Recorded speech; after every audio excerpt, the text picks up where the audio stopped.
Live from the J.C. Newman Cigar Studios and the Gurkha Cigar Studios in the great state of New Hampshire. Welcome to the Smokin Tabacco Show with your hosts, Matt Tobacco and Pat Chamberlain. And good evening, ladies and gentlemen. Welcome to another episode of the Smokin Tabacco Show. My name is Matt Tobacco from SmokinTobacco.com, and I'm joined once again by my co-host, Mr. Patrick Chamberlain, attorney at law. And we're back for another show Wednesday night. Although I just realized something, I may have to ask our guest to mute himself for just a moment because I can hear him typing. Sorry, Drew. I'll get to you in a second, though. Sorry about that, guys. But anyway, welcome to another show. Sorry about Saturday night with Spare Notes. Unfortunately, we advertised we were going to do a show, and then I had some serious internet issues, and I could not for the life of me get that going in time. Or a reasonable time, to still execute the show. And Coop was traveling to Dubai for his day job, and unfortunately,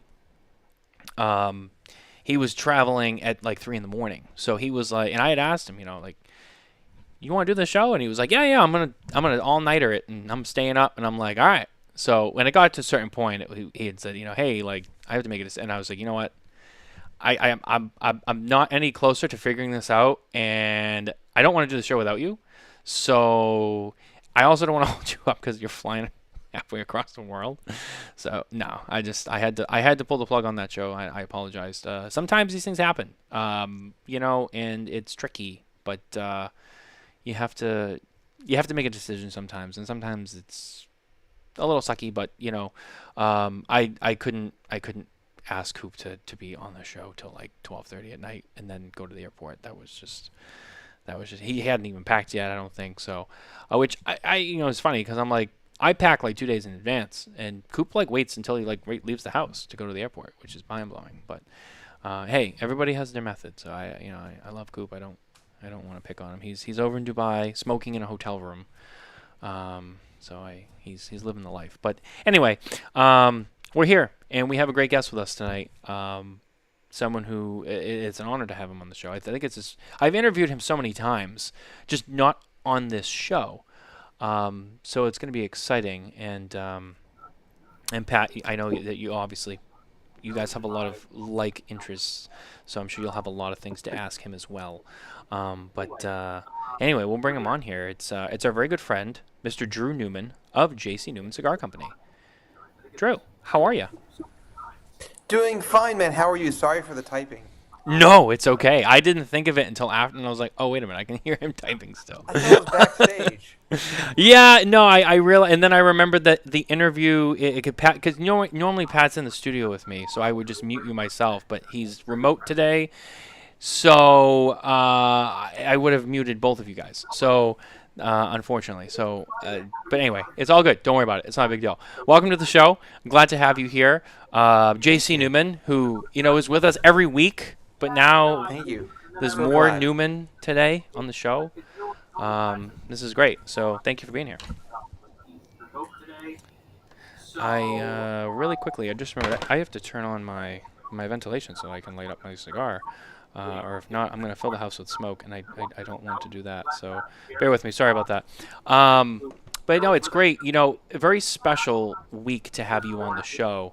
You guys are just celebrating 135th anniversary as a company, and now you're here to be with us the Yes, same thank week. you, yes. That was Monday, I believe, right? Yes, my great-grandfather founded our family business on May 5th, 1895, which means that on Monday we turned 130 years old. So I guess it means we're 130 years old and 2 days. Yeah. It's I have to say it's impressive. I think, the last couple of years we've seen a lot of companies celebrating anniversaries. Some 30s, some 60s. I think there was a 60 or two. There's a lot of 10s, 20s, 25s, 30s. Right. You guys had 135, and I think the only person that had a longer, an older anniversary than you was Nelson Alfonso. I think he was doing 175 years. Maybe. Yeah, I don't know much about his family. He's But newer. Yeah, he's new into like the American cigar world in just the mhm. past few years. But so yeah, I don't know his history. But there's obviously deep roots throughout the cigar industry because at its core, the cigar industry is just a bunch of families that have Yeah. been rolling cigars for a long time, and it's a privilege to be able to continue that and share it. Yeah, so I mean, it's really cool. I mean, 135 years is very significant. The point I was getting to is very significant compared to a lot of. I mean, not that the rest of them are not, but 135 years is 135 years. I mean, 100 years is like wow. Fuente did theirs like 10 years ago. I think they're up to what's Fuente now? 113 years. Um, but 135, that's you're talking deep into the hundreds. Going for two, right? That's a lot of years, a lot of generations. You're a fourth generation Newman that's involved in this business, and I tell you, it's very impressive. It's not easy to keep a business like that going for that long. So, just Thank really you. a big hats off and congratulations to Jason Newman. That's what I was building towards because it really Thank is. you. It's that impressive. Congratulations. That's really something to be proud of. Especially Thank having you. an American factory too. That adds Yes, to it. Yes. yes. Yeah. When That's my also a big great point. grandfather started in 1895, there were 40,000 licensed cigar factories all throughout the United States.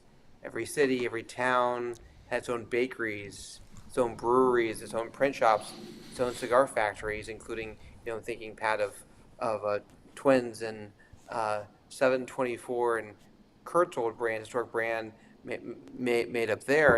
And that was just the way of the world. There were no national brands of anything. It really wasn't until radio took hold and became popular, and you could advertise regionally and then nationally that factories and industries started to consolidate. And so, but that's why there were 40,000 cigar factories in America 130 years ago. And of those 40,000, we are very proud to be the last ones still going, the last traditional cigar factory still operating in the United States.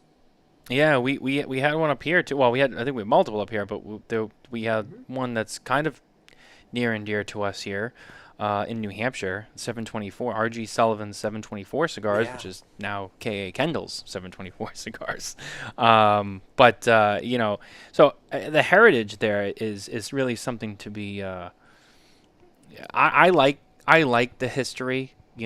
I like the old stuff. I'm a very nostalgic kind of guy. I like new things, but I really really appreciate the things that came before, so to speak. And I like learning about it. And I think you guys were involved with the hand rolled series, and I thought that was very awesome too because it really told a lot of stuff, story, history, so many aspects.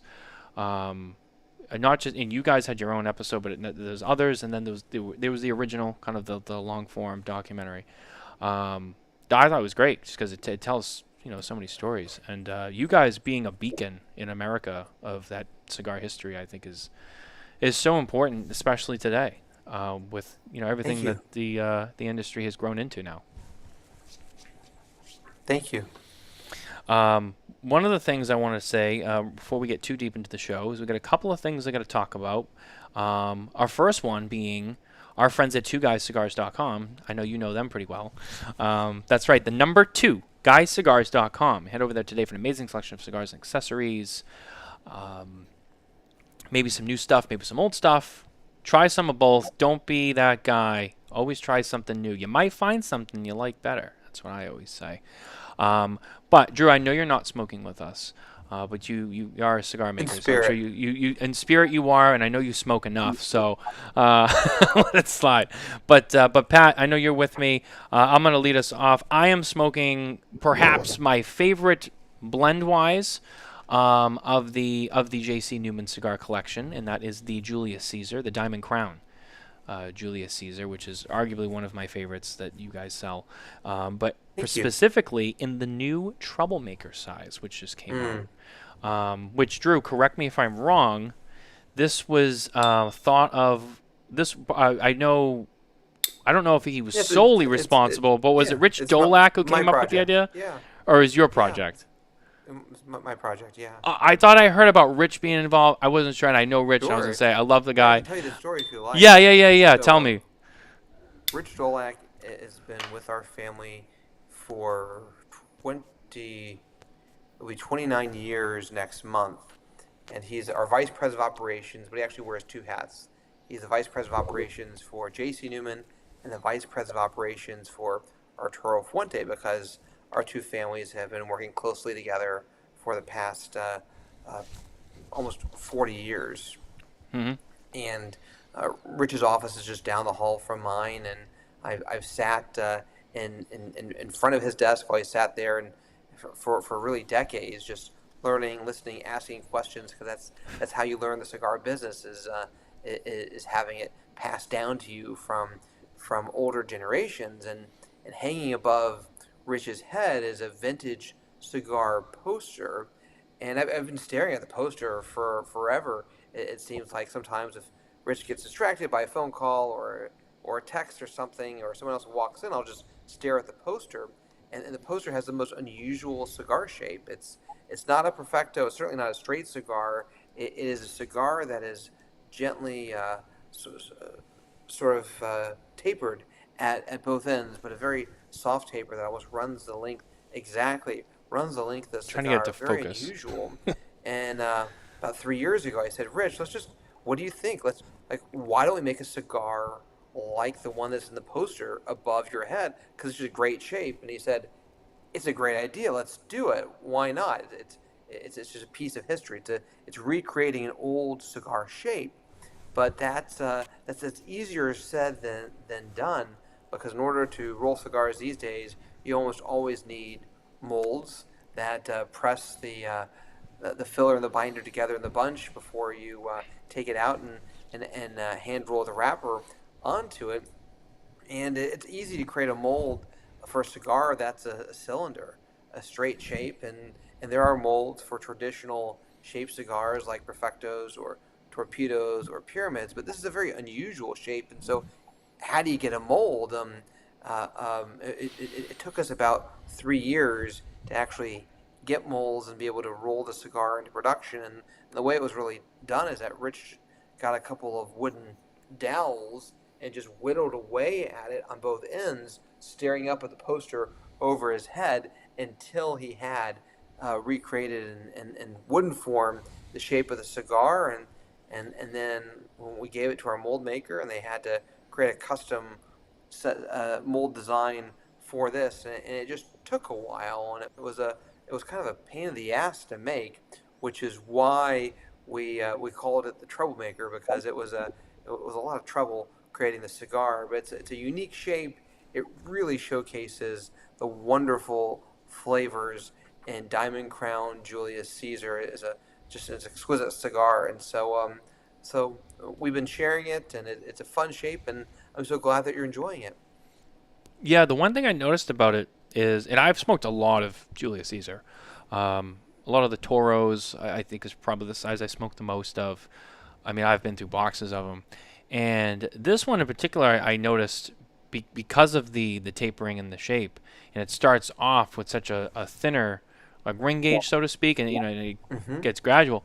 I noticed that there was a lot more of a punch at the end, at the very foot of this cigar. Yeah. A lot more spice right up front, like more than I normally would get off of the Julius Caesar. And I have to say, it's a nice change of pace. It's it's a different shape. It's the same blend, but it gives you like a whole entirely new experience. It's almost like discovering an entirely new thing altogether. And I think it was executed well. So job well done. It's fantastic. You're so right. The unique shape with a tapered foot, a tapered head, and slowly widening and then getting narrower again really plays with your palate, and it shows how the same blend can be experienced differently depending upon the ring gauge and really shape of a cigar. And so it's kind of like a roller coaster, a fun roller coaster of a taste, because you can experience the Troublemaker. When you experience Troublemaker at the beginning, it's a very narrow ring gauge, and it opens up and then brings back together. And so it's It's a fun shape. It's unique, and it's exclusive to our Diamond Crown Julius Caesar cigars. Yeah, I think I'm gonna be smoking more of these as time goes on. I'm gonna have to filter this cigar, this particular size, into my Julius Caesar rotation, Thank you. which is always a fun one. And I know you guys. How many sizes does that come in? Because I feel like the Julius Caesar specifically, I feel like there's, and I could be wrong, but I feel like there's more sizes in Julius Caesar than there are in the rest of the Diamond Crown collection. But I could be wrong. Let me try. That's probably true. Certainly more than Maximus, and certainly more than Diamond Crown Black Diamond. Diamond Crown Classic has some sort of smaller or smaller production vitolas that have just been around for a few decades, but certainly of production sizes that you see that we release a lot of.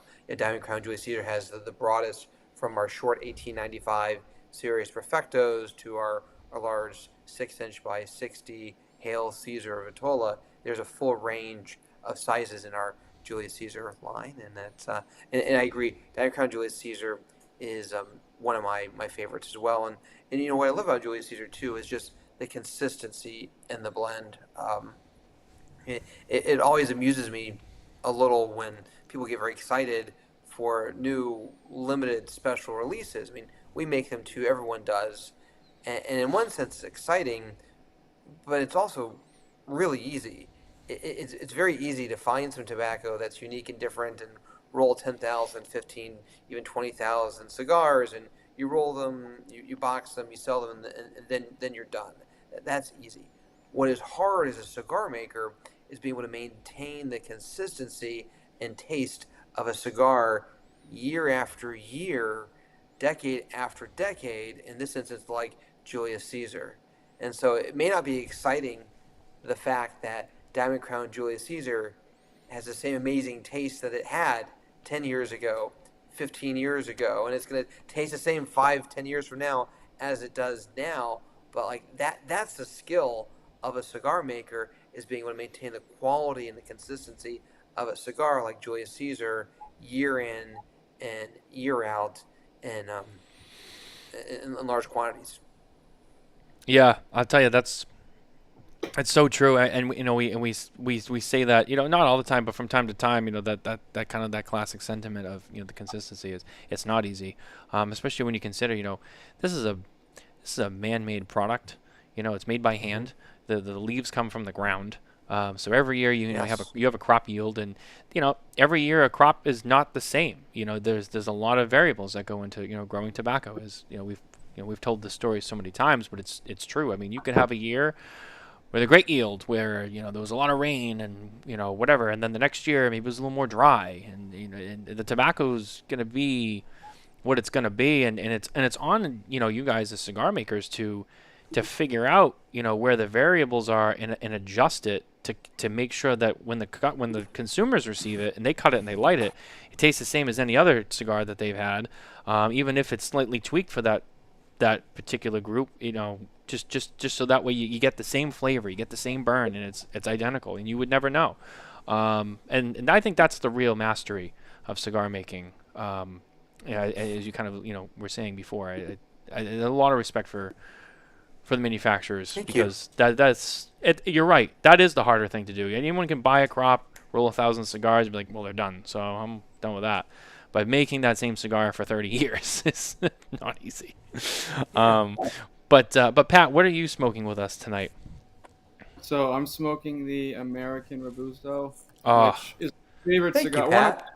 It's one of my favorite cigars, period. Definitely my favorite in Jason Newman's line. Great cigar. Thank you. I remember I bought it for the first time, not even knowing anything about it. I'm just like, oh, America, I'll get a cigar like that. Then I read Yay! with a literature booklet that explains the story of the cigar, and it's just so amazing to me how. Granted, we all know the history of tobacco in America. It was one of the big pillars of our early cultural and just how we built our stability as a country.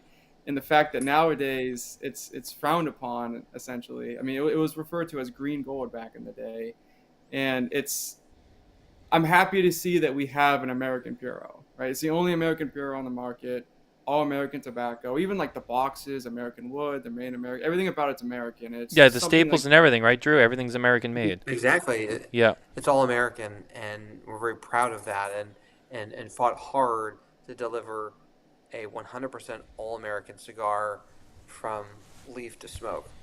Yeah. and it's just being able to sit down and smoke that, especially like with the career that I do. You have a long day in court, you get out and you smoke an American cigar. It's a way to top it off.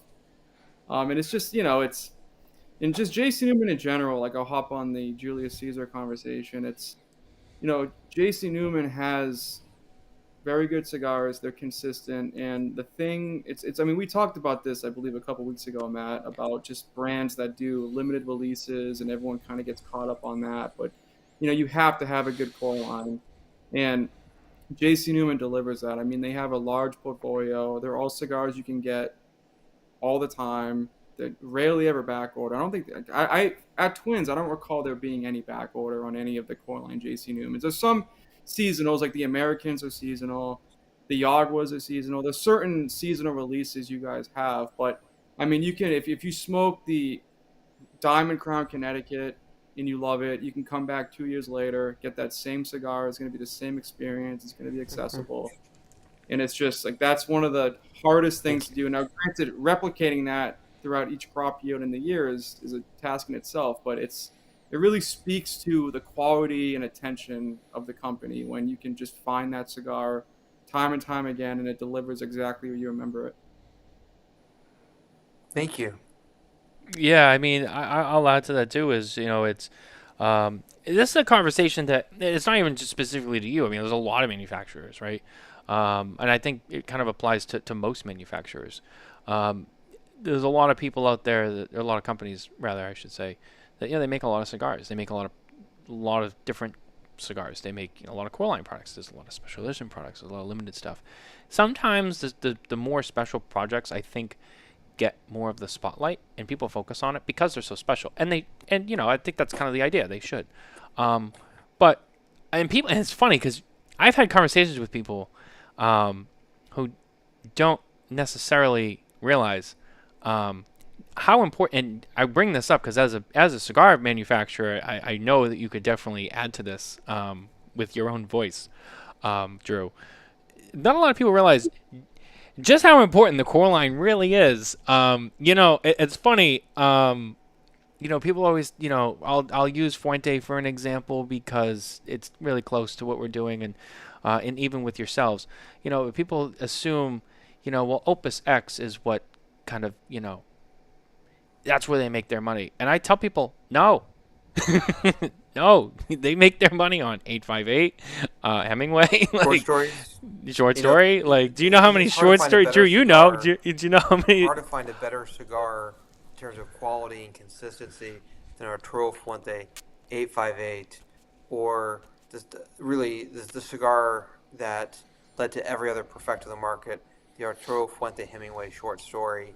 It's hard to find better cigars, better value than those, and they may not attract the same attention as the latest release or limited edition, but those cigars, in particular, in the Double Chateaus and many other Vitolas, are just enjoyed day in and day out by cigar enthusiasts around the world. And while there's so many wonderful, passionate cigar enthusiasts like all of us who think about cigars all the time and engage with them in social media and online, there's probably a lot more cigar consumers who just enjoy cigars, and they may not be thinking about the latest release or whatever limited product people are chasing after today.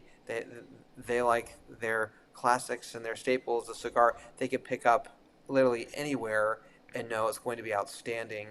And we're fortunate to have many cigars like that too in our JC Newman portfolio as well. Well, I was going to add to Drew. I tell people all the time, do you know how many bundles of Quorum that JC Newman sells? I mean, maybe it doesn't get talked about a lot Yeah, on our shows and whatnot. But sure, I'm like, do you know absolutely. how many of those they sell? I'm like, Not by bundle. We have to, so in order to turn the bundles, you have to take 17 million cigars and divide that by 20, and that's hmm the number of bundles where a quorum was sold last year. yeah, yeah. So it And that's a really great is like example. it's such a deeper Yeah, and thing. then even like our brick house, mighty Maduro. I think we sold like 750,000 cigars of that single Vitola last year. Yeah, that's a It's lot of just cigars. a massive amount for a single Vitola. It's a 6x60, beautiful Brazilian air Baraka wrapper on it. It retails in non-tax states for like $9. It's just a beast. It's a beautiful cigar, full of flavor, enjoyed all over the world, and but you don't think about it just because it's been the same consistent, just really tremendous cigar for the last 20 years. Yeah, absolutely. And I think that that's where the special stuff, when there is something that's limited or a special project or a commemorative thing, that's what really makes it shine too. Is it's not just about that. It also represents all of the things that make it what it is. I mean, you guys had, for example, and I'm going to talk about a couple of things from the show, but I'll start with kind of I think the most important thing you had. Hopefully you agree. The 135th anniversary humidor. This to celebrate that. I mean, and that represents everything about the company, including all of the cigars you guys make every day that, have been there for, maybe 10, 20, 30, 40 years, maybe even longer. It represents everything that you guys are as a family, as a company, as a brand, as just as a whole. And that's when those special projects really come into play and they really Right. shine because of everything they represent. Exactly. Yeah. So no, I think that's a great example. Instead of creating a one-off spring release of this or summer of that, that's one and done and changes by the season, by the year. Our focus is building brands over the long term, and there really isn't a brand on the market today older, um, still owned by the same family than a brand like Diamond Crown, which my great grandfather made 100 years ago, and then my grandfather Stanford and Carlito Fuente uh, brought it back in 1995 in celebration of our company's 100th anniversary, and it's just been a beautiful, luxury, creamy, smooth cigar for the past 3 decades. Uh, and so the way we celebrated our company's 130th anniversary is not introducing something new, but just making it better. And so the classic, traditional, special, luxurious Diamond Crown blend hasn't changed, but packaging technology and just the standard of packaging in the industry has changed significantly in the last 30 years. And so packaging on Diamond Crown bands and labels and boxes that looked outstanding 30 years ago looked just dated now, which is why in celebration of our 130th anniversary, we reintroduced Diamond Crown Classic with its beautiful new luxurious packaging and tied it all together with our Diamond Crown 130th anniversary humidor and a new size, a Diamond Crown Bellicoso #9 cigar. And so it's great. And the hope with this is not just to introduce something that's here today, gone tomorrow, but just to help further propel Diamond Crown as a luxury brand of cigars, and frankly remind people who enjoyed Diamond Crown and tried it 5, 10, 15, 20, 30 years ago, but haven't really thought about it since then because there's been other newer releases and new and exciting products. Remind them about what an outstanding cigar Diamond Crown Classic is. So again, our hope with this release and celebrating anniversary is to be able to celebrate this wonderful brand that we use to commemorate our milestone anniversaries. Yeah, and I will say, you touched on the repackaging on the Diamond Crown, which I know the Diamond Crown Classic you guys recently did, which I think looks fantastic. The white boxes, you got the gold with the blue. It's a really nice touch. I thought, and that's not to say that the boxes weren't great before, but when I saw this, I was like, wow, it's so different than what it was, and the white really pops, and The white I remember, pops. and I saw it, and I was like, wow, like that's something. And the White band boxes. too. If you take the new band, I think you have one there, and just twirl it in the light, like the jewels in the band sparkle like diamonds. It's really amazing the skill and technology that's available now for printing things in detail like cigar bands. And again, the cigar has been is outstanding today, was outstanding 30 years ago, but we knew that we needed to elevate the packaging so it reflected not only our company, but also reflected the amazing cigar that is inside the band. Also, I just realized, Drew, did I say 135th? Sorry. I meant Yeah, 130th. but we're getting there. I'm sorry. We're around 135, 40, 45, 50, and so forth. You have an invitation to our 150th anniversary celebration in 20 years. Yeah, I can't wait. Yeah. It's going to be good. It's coming.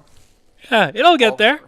We'll get there. Speaking of another brand that has quite the history of quality and excellence is ST Dupont. Our friends at ST Dupont, Shake Up the Legacy, featuring the new Monogram collection. I have the line 2 right here. They are now on sale. The Monogram collection has shipped. Beautiful stuff. Nothing but the best. Only the best. Shake Up the Legacy, ST Dupont. Who doesn't love ST Dupont? I've always wanted to go to their factory in France and just be able to see their production. It's got to be exquisite. Oh, I know, and Les Mann obviously, and I've talked to Les. Who doesn't know Les Mann? Right, and I've talked to Les so many times about this, and I know he's told me Les, when you go to France, and I'm like, here we go, and he really sets the stage for it. It's like it is amazing, but he's not only does he sell it, but I believe him, and how can you not? I mean, a brand like that, I mean, it's true. They also have a passion for what they do. How hard it must be.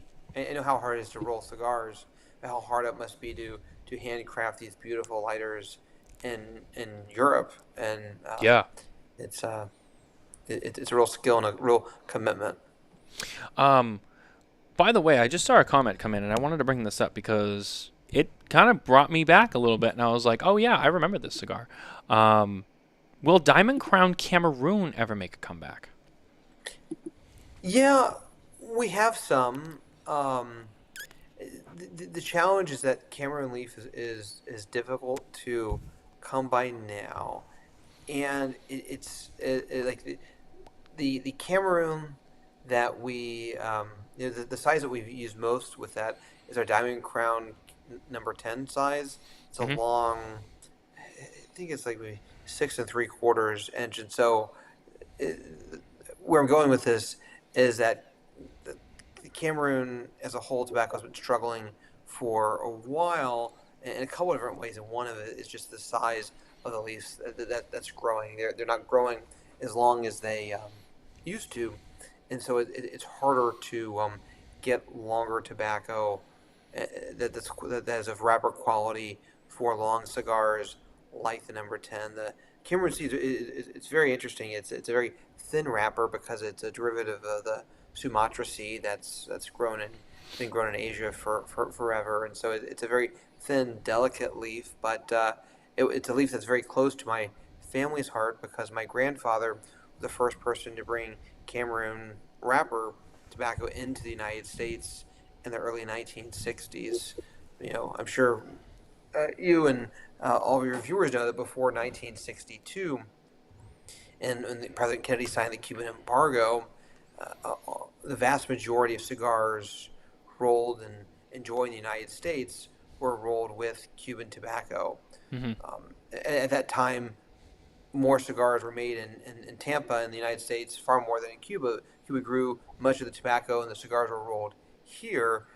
But with the stroke of a pen, President Kennedy made it impossible to import tobacco from Cuba and lots of other things. And so the whole industry sort of started to scramble to find other tobaccos that they could use to replace Cuban tobacco. And my grandfather's real discovery was going back to France. From a second ago, was traveling to France to Paris, where tobacco grown in Cameroon was sold at auction every June. Because back then, Cameroon was a colony of France. I didn't know that part about, but yeah, I didn't know that it was a colony of France. So that's interesting. Yeah, I mean, and it's funny you mentioned Cameroon. You know, for those who might not be as familiar with it, you know, it is a more, obviously harder to source, but it's also a more fragile tobacco, It's very especially delicate. when you use it as a wrapper, and it cracks very easily. I know, and I know Pat's. We've talked about this. I almost won't even smoke one up here in New Hampshire. I won't smoke one like outside of like in the wintertime. I mean, in the wintertime, it's almost like, especially if outside, never.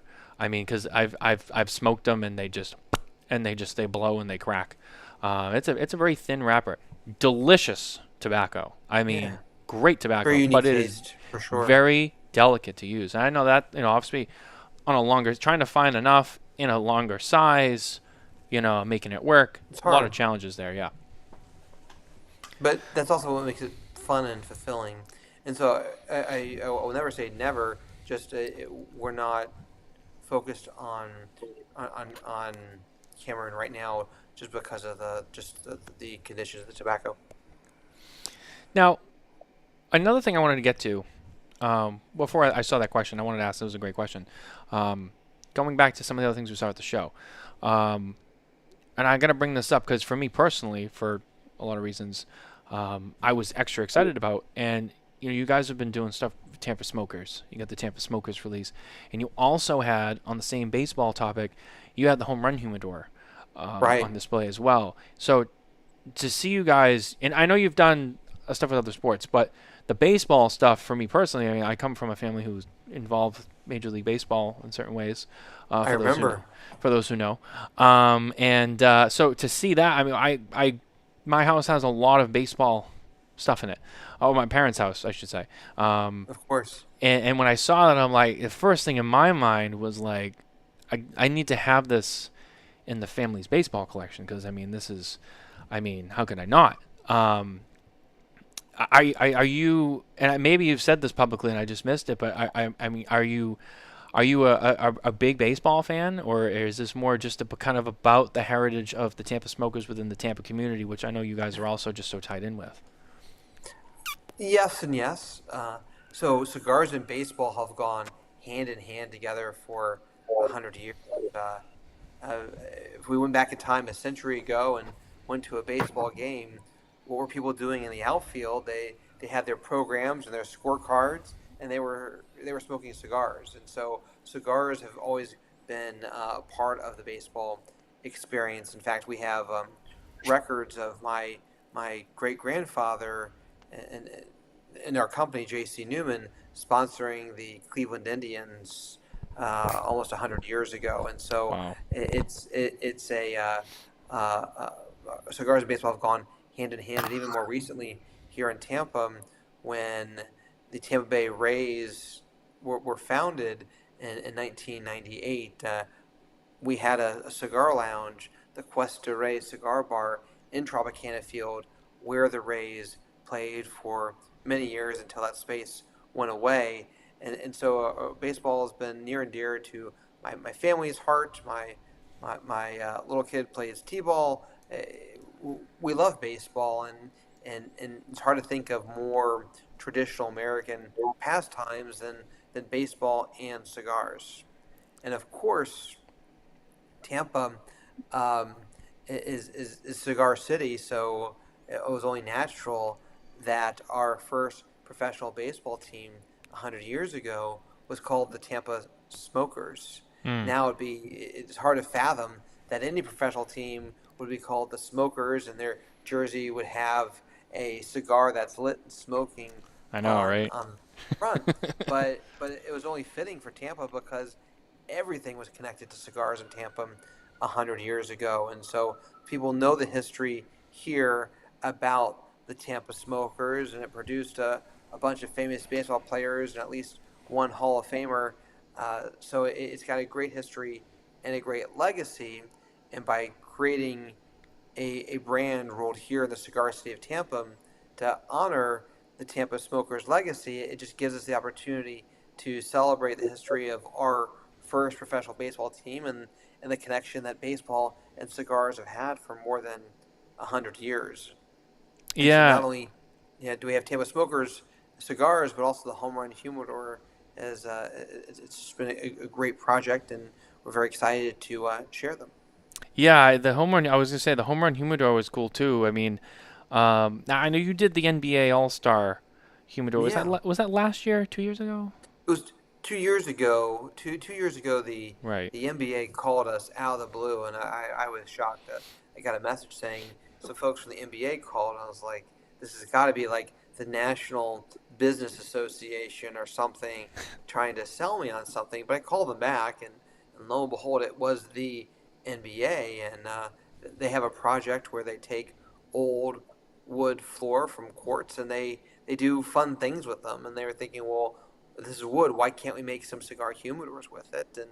And we were game to try it, and we were able to create a beautiful series of humidors from the 2011 NBA All Star Game court that was played at the Staples Center in LA, and it was just lots of fun, and shared those with cigar enthusiasts around the world. And then we were thinking, well, what else can we do? We've made a couple of humidors featuring some game used pucks for our friends here at the Tampa Bay Lightning, our local NHL team. And then we were talking with some baseball folks about, well, can we create a baseball themed humidor? And unfortunately, Major League Baseball is not exactly where the NBA is, and so we don't have the rights to talk about where the bats came from or how we got them, but a team generously compiled a bunch of game used baseball bats for us, and I can tell you about a little bit about them if you like, and then working with Jason Laguerre of Milwaukee Humidor Company in Brewers Country, he has carefully turned them into a series of 50 very unique humidors that are made from these game-used professional baseball bats, and they're shaped. The humidors are shaped not in a rectangle; they're shaped like a home plate. So it's just Yeah. a fun project again that celebrates the century-old connection between cigars and baseball. Yeah. Just so beautiful. So I just wanted to say that was one of my favorite things of the show was Thank you. I was like, oh, this is cool, man. Like on a personal note, outside of like people that I'm like personally, I'm like, this is awesome. I saw that and I was like, that really. I was like proud almost. I'm like, wow, baseball. I'm like, this is cool. It was Thank you. it really got me tickled. And so I was really excited to see that, Drew. But I know Pat had a couple of things too. That he's Sure. got his own list. I don't want to steal the spotlight from him. He's got his own interrogation that he wants to No unfold. one, I'll start with a comment. I'm just echoing what I said in the beginning. Is the fact that everything J.C. Newman does is tethered to some historic theme is you appreciate like there's we're here for cigars, but there's this industry is much more than cigars. There's such a rich history with cigar making. So being able to smoke something and appreciate and even get some curiosity and read into the story behind the cigar, it's definitely enhances the experience, and it's one of the things that cigars really brings out in people is looking back in history and reflecting on it.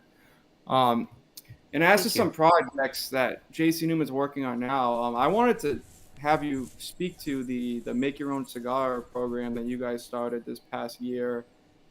Um, I was happy to see that, and it's again the first time in America you can do something like that. Typically we talk about going, to a factory and, South America or wherever, Dominican, Nicaragua, and potentially making your own cigar. But now you can do it right in America.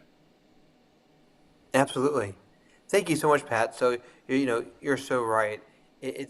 For people who love cigars, it's a great experience going to Latin America. the Dominican Republic, Honduras, Nicaragua, and being able to visit fields and see cigars being rolled and visit factories like that. It's just a really wonderful experience, but it's also not the easiest experience. You need a passport, some international flights. When you land in Managua, the capital of Nicaragua, it's a 3-hour drive to Esteli. The language is different. The food's a little different. It's a very much a cultural experience too. But which is why I think our historic El Reloj cigar factory here in the cigar city of Tampa is great, because it's the last traditional cigar factory still rolling cigars in the United States, and we're 15 minutes away from the Tampa airport.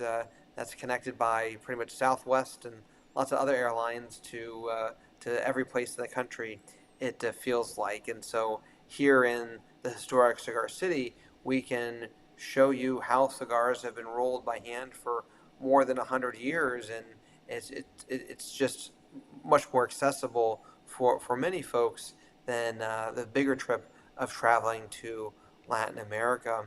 But the program you mentioned, our personal reserve program, has just been a lot of fun.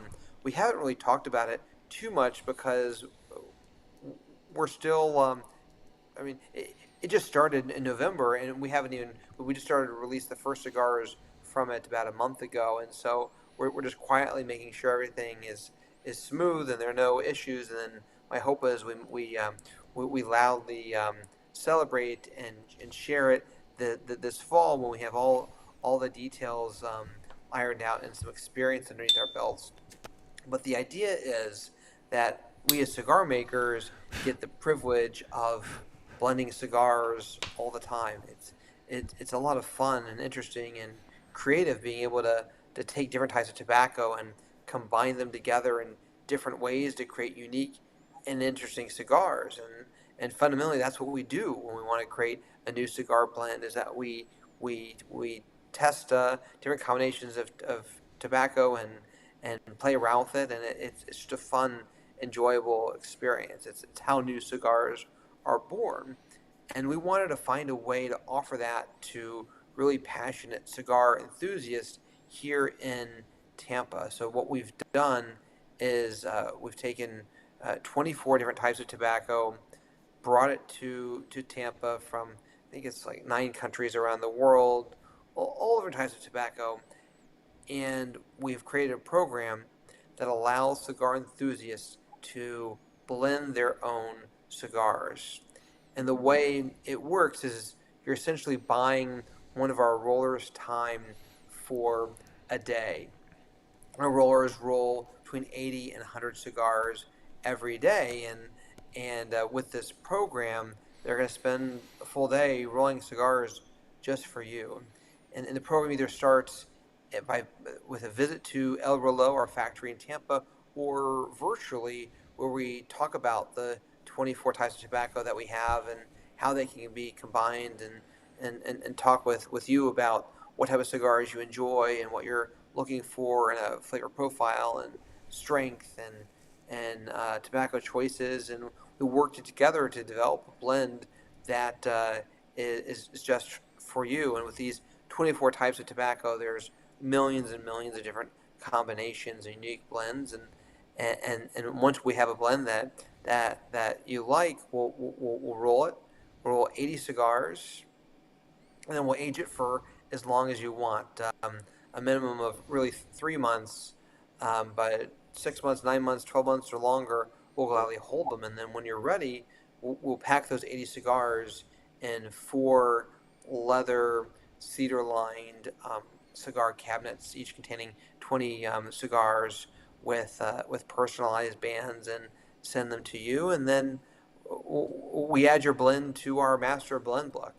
So if, say, you're getting married and you create a special blend for your wedding, we'll write it down and save it. And then 5 years later, if you have a child on the way and you want to have special cigars to celebrate the child's birth and want to recreate the blend that you developed for your wedding, we'll go find it in our blend book, and we can roll that exact same blend for you again. And so it's a way for us to be able to share the experience, the enjoyment, the pleasure of blending cigars that we get to do as cigar makers with really passionate cigar enthusiasts. And so I think we sort of quietly launched the program in November. Didn't do too much press on it.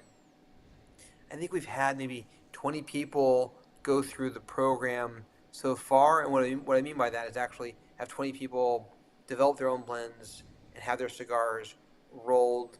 But most of those, I think all but maybe one or two of those blends are still in our aging room because people are holding on to them. Hasn't been a year yet, but it's just it's a neat project, and it's something that only we can really do because we have this beautiful boutique cigar factory in Tampa, but we also have the resources of a very large factory in Nicaragua that gets some of the best tobaccos in the world that we can pull from. So it's a fun, unique project. That's a long answer, Pat, just because there's nothing else like it, and it's a special program. Yeah, that's exactly the answer I was hoping for because when I was softly announced and I looked at it, you know, it, I was excited for it because again, from the retail setting, you have oftentimes people go into the shop and they're looking for something for an occasion, whether it's a wedding, it's a baby shower, like, it's a boy, it's a girl cigars, right?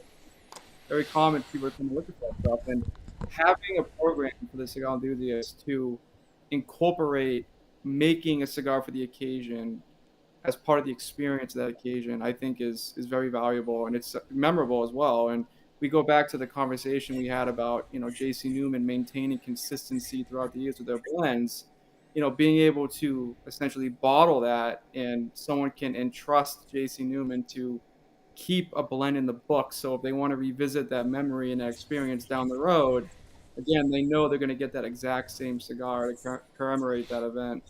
So I think that's a really amazing thing you guys are doing, and Thank you. no one else is doing anything like that, and it's a great thing you guys are doing over there. Thank you.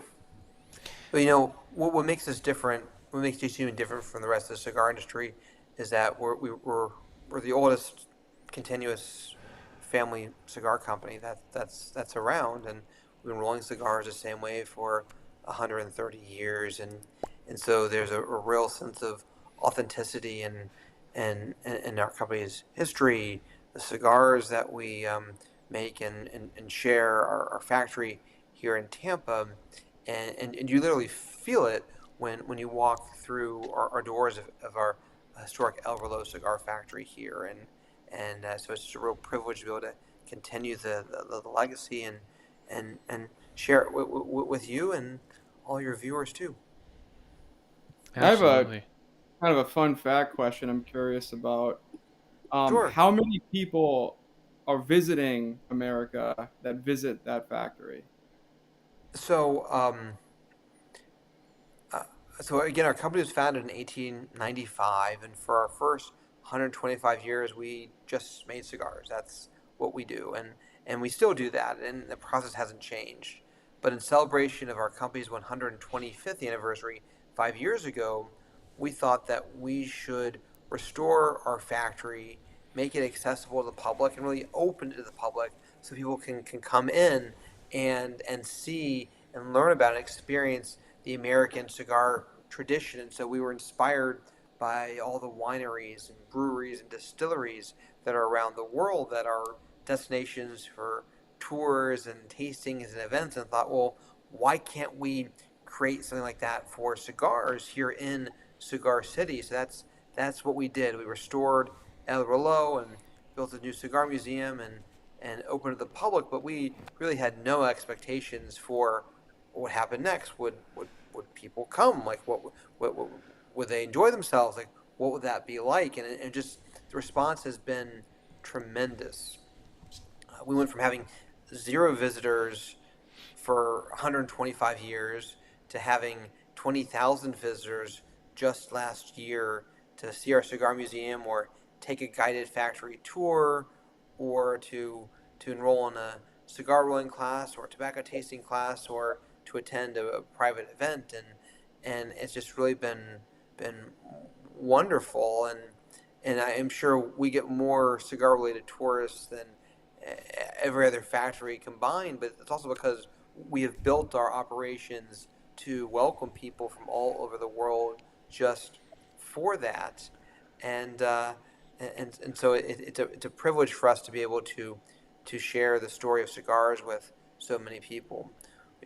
Again, we really didn't know what to expect, and one of the surprises to us was not only just the sheer number of people that want to visit us every day, but also that half of our visitors who come and see our factory don't smoke cigars.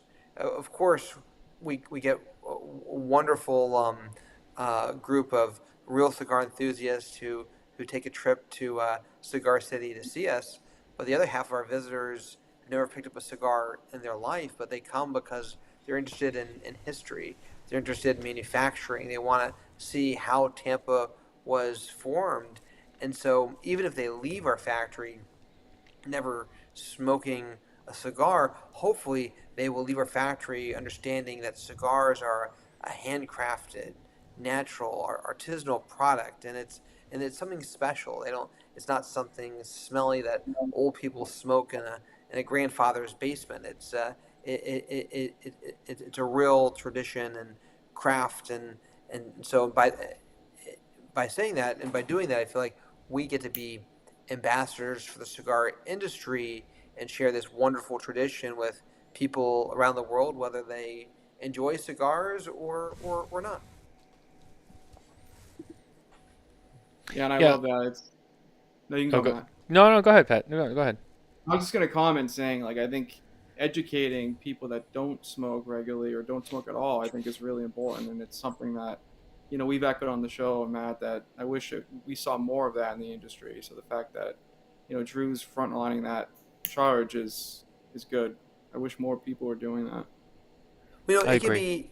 be, I like wine, but it can be very intimidating for me to go into a wine store. You walk in and there are rows and rows of wine, and what makes one bottle different from the other? I don't know. And you see on there this rating from this magazine or that rating from that magazine. It can be very intimidating, and I know that it can be very intimidating for particularly newer consumers to walk into a traditional cigar store, particularly if some of them aren't very welcoming. Like, what makes one cigar different from the other? And so, hopefully, El Relo can help to sort of make that process a little more accessible to people and less intimidating than going into a traditional cigar lounge that might cause people to feel intimidated. Yeah, I think that's true. And most cigar shops, in my experience, most of the time are pretty good. I've been in a few that were, to be fair. But yeah, I totally agree. I mean, it can be. It's a lot, and the amount of like casual cigar smokers or new cigar smokers or people who don't even know about cigars that talk to me, about it and like, are very curious, and ask a lot of questions. We have a new. I was just going to share that we have a new class that we're starting in about a month or so. We're just testing it on our team right now. A Cigars 101 class. It's a class. But right now we offer a cigar rolling class. So if you want to learn how to roll your own cigars, we can teach you, and you leave with 5 of your own cigars with bands with their names on them in your own box. We have a class for real cigar enthusiasts where you can taste puritos of the same 24 types of tobacco we have in our personal reserve program. We can walk you through them in person. You can really taste the differences between the leaves. But now on the other end of the spectrum, we're about ready to launch a new Cigars 101 program for people who've never smoked a cigar in their life, bringing them in and helping to ensure that they have a fantastic first cigar experience and aren't selecting a cigar that's going to overpower them or feel intimidated, but really break it down for adults to be able to try cigars for the first time. It's I think that's great. Many years ago when I first started smoking cigars, I took David Garofalo's cigar class. I think he calls it cigar school. He does it at the store. I think he does it like once a month, I want to say, at the store. Very entertaining. Yeah. I did that. Oh man, 2017. And I remember I was like, I'm gonna do this, and I thought it was cool. You know, it was great. And I recommend it to, you know, obviously anybody local if you're traveling, you know, if you can go, anyone can do it. But and to hear that now you guys are gonna be doing something like that as well, I mean, I think that's great. You know, just there's a lot of people out there who I think, whether they like to smoke cigars or they don't, I might still find it interesting. Even my dad. My dad doesn't smoke, barely drinks. But when we're together and it comes up, he always asks me like several questions, like about just random things. People are genuinely, I find generally just, he might not want to smoke cigars, but he also finds it interesting enough to like ask questions. Like he was at my house the other day and I was smoking a cigar and he just started asking me stuff about it. And I think I think it is fascinating to people too. And just it's a wonderful tradition. Like just for a development of that, just one of the thoughts I just had when you were explaining that is, you know, like one of the certification tools we have in the industry is Tobacconist University. And I'm certain, I know, like I think most of Twin staff now is certified through Tobacconist University, but you know, it's one of those things where a lot of people don't like taking a test, right? Like a big, you know, hour-long test, you know, it's not a good format for everyone.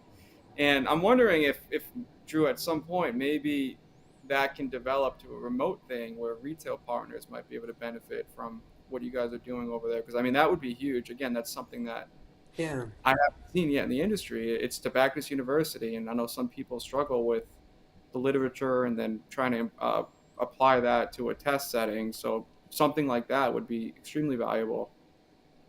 We would love that. That's a great idea, too. And it's very easy to share virtually, as we are doing now, about cigars. I mean, and also too, you know, the Tobacconist University, the structure, it's a great program, but it's not quite as interactive as like a dialogue like this, or visiting a factory and being able to um, to answer questions and ask questions live like this. And so I think it's a great idea, and we'd love to share that with our retail partners, like our good friends at Kurt and Twins. Yeah, and it's funny. It kind of just came back to my memory here. You know, we presented you guys at the show with our Company of the Year award. Yes, thank you. It was such a surprise when we got the email at the end of the year. Thank you. I mean, you're welcome. I mean, it's earned. It's well deserved. You know, and that's one of the things. You know, people always ask. Not in your particular case. In general, every year, people are like, this is the reviews, like, well, and not even in a negative way. But people always ask, well, why? You know, why did they? Why? Of course. And which that's why I read a whole article about it. And I tell people, go read the article.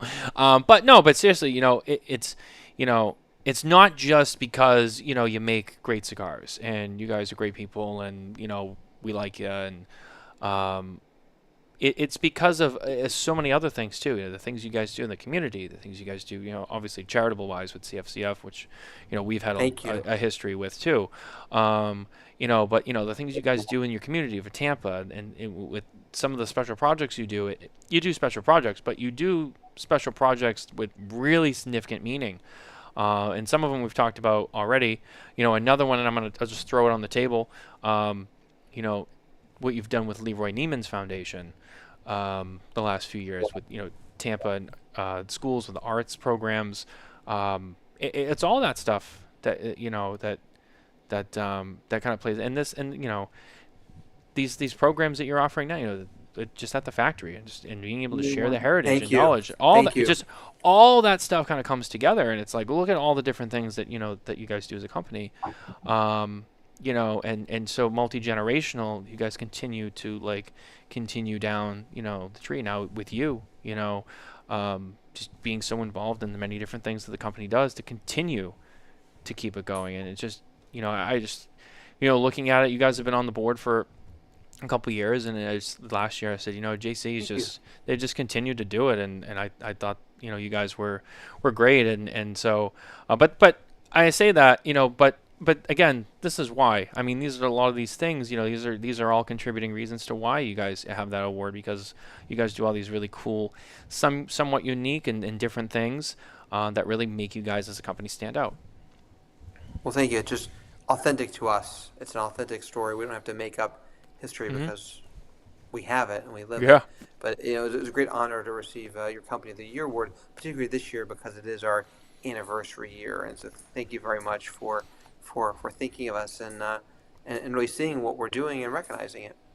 No, absolutely, absolutely. We do have our trivia segment, which is coming up. And Pat, I know that you normally handle our trivia segment, so we'll bring this up. We'll kind of break this up a little bit for you, Drew. Kind of get your mind a little bit off of cigars. Our trivia segment brought to you by Perdomo Cigars, featuring our 2024 Cigar of the Year, the Perdomo 30th Anniversary Sun-Grown Epicure. And coincidentally, as I say that, right now in New Hampshire, our Nick and Nick. Our Nick and Nick officially releasing the Perdomo Legacy as we speak right now at the event, which I wish I was at, but I couldn't make it. But you know, I'm gonna see those guys I think tomorrow. So just congratulations to them. But it's our trivia segment once again. And Pat, let's see what you got. I mean, I'm not great with trivia, at least on this show. History tells us. I don't know if Pat just really tries to trick me, but if it's pop culture stuff, I'm pretty good at. History I like, but in certain areas. So Pat really tripped me up. But we'll see. I don't know. Maybe Drew, you're a lot smarter than I am. So let's see how you fare with these. I don't know. I think naturally we have to stick to American history. Yeah, I think we have to. All right, so let's start off with when was the first U.S. dollar printed? What year was that? Oof, that's a good one. The U.S. dollar. Here, I'd probably say 1793. Not quite. No. It was in the mid 1800s. Oh, wow. I was gonna say Sorry. 1800s as well, but I couldn't tell you like where, but I was gonna say I feel like it was 18. I'm trying to like think other things in history.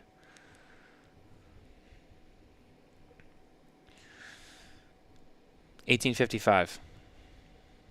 Close. You're within a 10-year gap. Oh, okay. Random think shot in the it's- dark. So Do you think with that, it's is within- like post Civil War, like 1865, like early 1860s. So you're close. You're close. 1862. Oh. Okay. So Okay. there's a Civil War era. Interesting. We kept getting warmer, Drew. We kept getting closer. We were in the right direction. We did. Yeah. These are the Never so thought of- those are, even if I don't get it right, those are the things where I'm like I feel better about it because I'm like at least I was getting close. Like, Right. if I said like 1904, I just would have felt so stupid. Oh man. All right, Pat. What's next? We'll go back to the Civil War towards the end of it now. Okay. So, what was the name of the battle after which General Lee surrendered to General Grant? Appomattox. Yes. Yep. Ooh, that was good. Boom. I told you, Boom. I thought- Drew's gonna be better at this than me. I missed the first one by like 60 years, 70 years. Yeah. I wouldn't have been close either. So, All right, Pat. What's next? this could be an easy one. You gotta All right. throw some easy ones in every now and then. Who was the first president to be impeached? Ooh.